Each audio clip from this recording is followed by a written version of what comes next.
Hello my dear students, कैसे हैं आप सब। एक बार फिर से आपके अपने YouTube channel online chemistry with Atal Patidar में मैं आपका बहुत बहुत वेलकम करता हूं।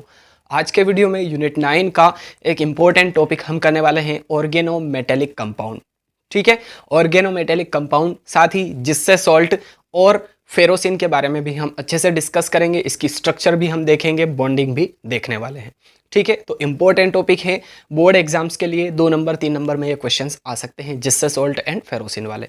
ठीक है, तो प्लीज गाइस कंसंट्रेशन आपकी व्हाइट बोर्ड पर होना चाहिए, आपको इजीली ये टॉपिक आज क्लियर होने वाला है। ठीक है, तो फर्स्ट ऑफ ऑल हम ऑर्गेनोमेटेलिक कंपाउंड की डेफिनेशन देखेंगे एंड देन जिससे सॉल्ट एंड फेरोसिन। ओके, तो देखिए नाम में ही इसकी जो डेफिनेशन है वो छुपी हुई है। क्या लिखा है? ऑर्गेनोमेटेलिक कंपाउंड्स, यानी कि ऐसे कंपाउंड्स जिनमें ऑर्गेनिक कंपाउंड भी होगा एंड मेटल भी होगी। ठीक है, ऑर्गेनिक कंपाउंड एंड मेटल दोनों होंगे तो उसे हम कहेंगे ऑर्गेनोमेटेलिक कंपाउंड। चलिए डेफिनेशन देख लेते हैं। Those compounds in which the carbon atom of organic groups are directly bonded to metal atom are called organometallic compounds. जैसे कि मैंने आपको पहले ही क्लियर कर दिया था कि यहाँ पर एक ऑर्गेनिक कंपाउंड होगा, तो देख लीजिए लिखा है carbon atom of organic groups are directly bonded to metal atom, है ना। ऑर्गेनिक ग्रुप होगा वो डायरेक्टली बॉन्डेड रहेगा किसके साथ में? मेटल एटम के साथ में, है ना। ऑर्गेनिक ग्रुप का जो कार्बन एटम रहेगा, है ना, ऑर्गेनिक ग्रुप का कार्बन एटम डायरेक्टली बॉन्ड बनाएगा किसके साथ में? मेटल एटम के साथ में, तो उसे ही हम कहेंगे ऑर्गेनोमेटेलिक कंपाउंड्स। एग्जाम्पल क्या है इसके? जिससे सॉल्ट या जाइसे सॉल्ट भी कहते हैं इसको, है ना। कहीं कहीं जाइसे सॉल्ट बोला जाएगा, कहीं जिससे सॉल्ट बोला जाएगा, तो एक ही है, कोई प्रॉब्लम नहीं है। ठीक है, तो जिससे सॉल्ट, फेरोसिन एक्सेट्रा। इसका एक और एग्जाम्पल, ये आपको शायद नहीं पता होगा बट जो 11th में हमने पढ़ा था ऑर्गेनोमेटेलिक कंपाउंड, वो आपको पता होना चाहिए। 11th में हमने एक ऑर्गेनोमेटेलिक कंपाउंड पढ़ा होगा, RMgX। इसे हम कहते हैं ग्रिग्नार्ड रिएजेंट। ठीक है, ग्रिग्नार्ड रिएजेंट। आर का मतलब कोई भी अल्काइल ग्रुप, ठीक है, यानी कि अगर CH3 ले लें हम, तो ये CH3 Mg एंड X का मतलब कोई भी हेलोजन, यानी कि I ले लिया हमने, आयोडीन ले लिया। तो देखिए यहाँ पर अगर ये जो हाइड्रोजन है इसकी जो स्ट्रक्चर है अगर ओपन कर दूं तो कुछ इस तरह से ये बनने वाली है। तो देखिए कार्बन से ये एक कोई ऑर्गेनिक कंपाउंड है CH3, तो कार्बन से डायरेक्टली बॉन्ड बना रहा है कोई मेटल। ठीक है, तो ये एक ऑर्गेनोमेटेलिक कंपाउंड हो जाएगा। आई होप ग्रिग्नार्ड रिएजेंट वाला जो एग्जांपल है आपको अच्छे से क्लियर हो चुका है। जो जिससे सॉल्ट है एंड फेरोसिन है ये तो हम अभी समझने ही वाले हैं। ठीक है, तो ग्रिग्नार्ड रिएजेंट वाला एग्जाम्पल आई होप आप अच्छे से क्लियर कर पाए होंगे। ठीक है, अब एप्लीकेशंस ऑफ ऑर्गेनोमेटेलिक कंपाउंड्स देख लेते हैं हम कि क्या किस किस फील्ड में इसके एप्लीकेशंस हैं। लिखा है first, Ziegler Natta catalyst is used in polymerization of ethylene और अदर एल्कीन्स। ठीक है, जो जिगलर नाटा कैटलिस्ट होता है वो कहाँ यूज होता है? पॉलीमराइजेशन में। और किसके पॉलीमराइजेशन में? इथाइलिन या फिर कुछ अदर एल्कीन्स जो है उनके पॉलीमराइजेशन में इसका यूज किया जाता है। ठीक है, किसका यूज किया जाता है? जिगलर नाटा कैटलिस्ट का। ऑब्जेक्टिव में बहुत बार पूछा गया है, जिगलर नाटा कैटलिस्ट का यूज कहाँ होता है? पॉलीमराइजेशन में, इथाइलिन और कुछ दूसरे एल्कीन्स के। ठीक है, सेकंड लिखा है इथाइल मर्क्यूरिक क्लोराइड, इसका फॉर्मूला है C2H5HgCl, is used in agriculture as an insecticide. ठीक है, एग्रीकल्चर में इंसेक्टिसाइड के रूप में उपयोग किया जाता है किसका? इथाइल मर्क्यूरिक क्लोराइड, C2H5HgCl का। क्लियर है। थर्ड पॉइंट लिखा है Wilkinson catalyst is used in the hydrogenation of some alkenes. कुछ एल्कीन्स का हाइड्रोजिनेशन करने के लिए विल्किंसन कैटलिस्ट का यूज किया जाता है। ठीक है, तो ये कुछ एप्लीकेशंस थी। एप्लीकेशंस इतने इंपॉर्टेंट नहीं है बट फिर भी ऑब्जेक्टिव के लिए मैंने आपको क्लियर कर दी है। अब जिससे सॉल्ट की बात करते हैं तो इसमें क्या लिखा है? This salt was prepared by Danish pharmacist जिससे इन 1830। अगर ईयर आपको याद नहीं है, एग्जैक्ट ईयर, तो आपको एग्जाम में नहीं लिखना है, बिल्कुल नहीं लिखना है ना। ईयर लिखने के कोई नंबर एक्स्ट्रा नहीं मिलने वाले आपको। ठीक है, इसके अलावा अगर ये ईयर आपने गलत लिख दिया, रॉन्ग लिख दिया, तो हो सकता है कि एग्जामिनर आपके नंबर काट दे। ठीक है, तो यह लिखने के कोई ज़्यादा बेनिफिट है नहीं, सिर्फ आप इतना लिख सकते हैं कि इसको सबसे पहले किसने प्रिपेयर किया था, डेनिश फार्मासिस्ट जिस्सेन है ना। 1830 लिखने की आपको ज़रूरत नहीं है, अगर याद नहीं है तो, याद है तो बिल्कुल आप लिखिए, कोई प्रॉब्लम नहीं है। ठीक है, तो इसे सबसे पहले किसने प्रिपेयर किया था, डेनिश फार्मासिस्ट जिस्सेन ने प्रिपेयर किया था। फिर लिखा है it is the organometallic compound, है ना। कैसे होगा ऑर्गेनोमेटेलिक कंपाउंड, मैं आपको क्लियर करूंगा डायग्राम के थ्रू। ठीक है, लिखा है it is the organometallic compound with the formula KPtCl3 eta square. ये क्या है, ईटा स्क्वायर है। ईटा स्क्वायर क्या होता है मैं अभी आपको बताने वाला हूँ। ठीक है, ईटा स्क्वायर C2H4, जिसका IUPAC नोमेनक्लेचर में क्या हो जाएगा, इसका नाम potassium trichloro ethylene platinate second. ठीक है, देखिए के यानी कि पोटेशियम, ट्राइक्लोरो, यहाँ पर दो लिगेंड है, क्लोरो है और इथाइलिन है। ठीक है, तो हम पहले क्लोरो लिखेंगे, है ना, क्योंकि सी से आ रहा, तो ट्राइक्लोरो, 3 के लिए ट्राइक्लोरो इथाइलिन। ठीक है, इथाइलिन प्लेटिनेट सेकेंड, इसकी ऑक्सीडेशन नंबर है सेकेंड। ठीक है, क्लियर है। फिर आगे लिखा है the plane of ethylene molecule and C double bond C axis are perpendicular, है ना। देखिए जो डायग्राम है वो भी अगर साथ में हम देखेंगे तो ये जो चीज़ है यहाँ से ये आपको अच्छे से क्लियर हो जाएगी। ठीक है, perpendicular to the expected bond direction of the central metal atom, यानी कि जो इथाइलिन मॉलिक्यूल और C double bond C axis है ये परपेंडिकुलर होते हैं। देखिए इथाइलिन मॉलिक्यूल ये है ना, और C double bond C axis ये परपेंडिकुलर होते हैं। किसके परपेंडिकुलर होते हैं, लिखा है to the expected bond direction of the central metal atom, central metal atom के एक्सपेक्टेड बॉन्ड डायरेक्शन के परपेंडिकुलर होते हैं। डायग्राम में आप क्लियरली देख पा रहे होंगे। ठीक है, तो डायग्राम इसका कैसे है, देखिए के है तो के पॉजिटिव पार्ट है, कैटायन है तो के पॉजिटिव लिख दिया, और ये पूरा जो कॉम्प्लेक्स है ये नेगेटिव है, इसलिए इसके ऊपर नेगेटिव चार्ज है।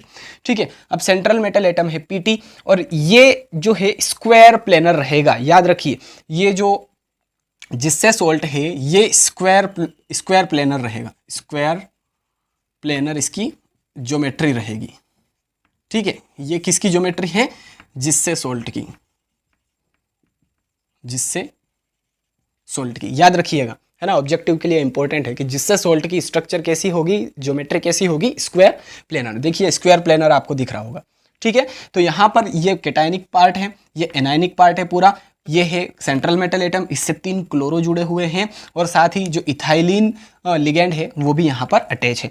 तो देखिए जो इथाइलिन मॉलिक्यूल है और C double bond C axis ये परपेंडिकुलर है, किसके परपेंडिकुलर है, जो सेंट्रल मेटल एटम है उसके एक्सपेक्टेड बॉन्ड डायरेक्शन के परपेंडिकुलर है। ठीक है, तो आई होप जिससे सोल्ट आपको अच्छे से क्लियर हो चुका है। अब हम बात करेंगे फेरोसिन की। ठीक है, इसमें क्या लिखा है, it is an orange yellow coloured compound, Kealy and Pauson reported it in 1951. It is an organometallic compound with formula Fe-eta5 C5H5 का होल ट्वाइस। ठीक है, हाँ एक बात मैं यहाँ पर भूल गया था, जिससे सोल्ट में ईटा जो है इसका मतलब क्या होता है, तो ईटा का मतलब मैं आपको कहाँ पर बताऊँ, चलिए यहाँ पर बता देता हूँ। ईटा का मतलब होता है हेप्टिसिटी, हेप्टिसिटी, और हेप्टिसिटी का मतलब क्या होता है, ईटा का मतलब हेप्टिसिटी, हेप्टिसिटी का मतलब क्या होता है, हेप्टिसिटी का मतलब होता है कि जितने नंबर ऑफ कार्बन अटैच है उस ऑर्गेनोमेटेलिक कंपाउंड से। ठीक है, हेप्टिसिटी का मतलब क्या होता है, कितने नंबर ऑफ कार्बन अटैच है उस ऑर्गेनोमेटेलिक कंपाउंड से। यहाँ पर 2 नंबर ऑफ कार्बन है, ठीक है 2 कार्बन है, तो इसलिए इसकी हेप्टिसिटी क्या हो जाएगी, eta2। ठीक है, यहां पर देखिए इसकी हेप्टिसिटी जो है 5 है, eta5 है, यानी कि 5 नंबर ऑफ कार्बन अटैच होंगे इस ऑर्गेनोमेटेलिक कंपाउंड में। ठीक है, आप स्ट्रक्चर देखिए, देखिए 1 2 3 4 5 ये एक रिंग है ना, पेंटाडाइनिल रिंग है, साइक्लोपेंटाडाइनिल रिंग है, तो यहां पर पेंटा यानी कि 5 कार्बन। ठीक है, तो देखिए eta5 हो गया। ठीक है, क्लियर है। तो ईटा का मतलब क्या होता है, हेप्टिसिटी, हेप्टिसिटी का मतलब होता है कितने नंबर ऑफ कार्बन अटैच है उस ऑर्गेनोमेटेलिक कंपाउंड में। क्लियर है, हेप्टिसिटी का मतलब, ईटा का मतलब। चलिए, तो यहाँ पर ये जो फेरोसिन होता है ये एक ऑरेंज येलो कलर्ड कंपाउंड होता है, और इसका जो फॉर्मेशन है वो सबसे पहले किसने किया था, कीली एंड पाउसन ने किया था। याद रखिएगा, कीली एंड पाउसन ने फेरोसिन का फॉर्मेशन किया था, और ऑरेंज येलो कलर्ड कंपाउंड होता है और ऑर्गेनिक कंपाउंड है है ना, और ऑर्गेनोमेटेलिक कंपाउंड है।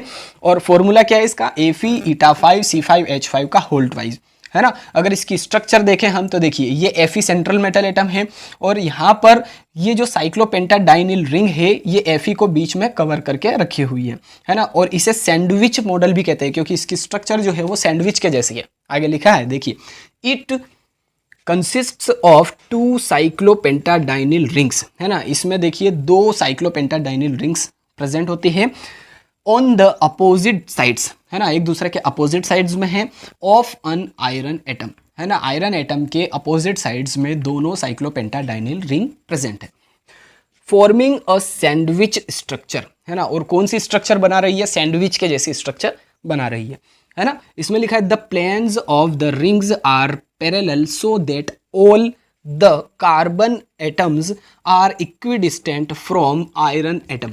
ठीक है, यहाँ पर जो प्लेन है रिंग के वो पैरेलल होते हैं, तो इसीलिए जो कार्बन एटम है वो इक्विडिस्टेंट रहते हैं किससे, आयरन एटम से, है ना। मतलब कि सेम डिस्टेंट रहेगी, इक्विडिस्टेंट रहेगी कार्बन एटम की किससे, आयरन से, है ना। क्यों, क्योंकि यहाँ पर जो रिंग है उसके प्लेन्स जो है वो पैरेलल है एक दूसरे से। ठीक है, तो आई होप जो फेरोसिन है वो भी आपको अच्छे से क्लियर हो चुका है। फेरोसिन को एक बार फिर से रिवाइज करते हैं हम। ऑर्गेनोमेटेलिक कंपाउंड है जिसका फॉर्मूला है Fe-eta5C5H5 का होल ट्वाइस।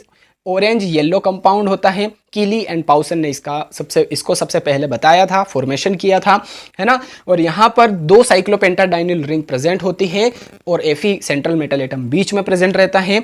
और ये जो 2 साइक्लोपेंटाडाइनिल रिंग है ये Fe के अपोजिट डायरेक्शन में होती है ना। Fe के अपोजिट डायरेक्शन में आपको क्लियरली दिख रही होगी। एक का जो ये मुंह है, माउथ है कह सकते हैं हम, तो ये ऊपर जा रहा है, एक का नीचे जा रहा है ना। समझने के लिए कुछ भी हम याद रख सकते हैं, कोई प्रॉब्लम नहीं है ना। तो 2 साइक्लोपेंटाडाइनिल रिंग अपोजिट डायरेक्शन में होती है, अपोजिट साइड्स में होती है आयरन के। और यहाँ पर जो रिंग्स है उसके प्लेन्स जो है वो पैरेलल होते हैं, तो इसीलिए जो कार्बन एटम है रिंग के, कार्बन एटम रिंग के वो आयरन से इक्विडिस्टेंट रहते हैं, यानी कि एक जैसी सेम डिस्टेंस पर रहते हैं। ठीक है, अब एक बात और यहाँ पर जिससे सोल्ट में मैंने इसका IUPAC नोमेनक्लेचर आपको बता दिया था। फेरोसिन का IUPAC नोमेनक्लेचर क्या होता है, 20 साइक्लोपेंटाडाइनिल आयरन। ठीक है, 20 क्यों लगाया है, क्योंकि यहाँ पर देखिए 2 है ना।